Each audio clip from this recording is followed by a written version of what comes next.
हां वैभव, आपल्या प्रयोगाचं नाव काय? बघा आणि थंड बसा. बघा आणि थंड बसा.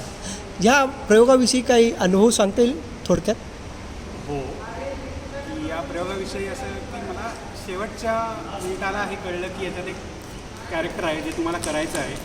गिरीश सर यांनी मला खूप कन्व्हिन्स केलं हे करण्यासाठी आणि त्यामुळे मी केलं. तर ही एक माझी एक आठवण आहे.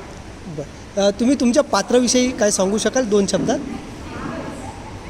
माझं पात्र आहे नेत्याचं आहे, जे वेगळ्या धर्माबद्दल जातींबद्दल काही वेगळे विचार आहेत, पण त्याला त्या पात्राला मतलब समजून घेण्यासाठी आणि त्यांना त्याच्यातून बाहेर काढण्यासाठी अजून एक पात्र आहे मधुसूदन पाटील म्हणून त्यांनी एक केलेलं आहे.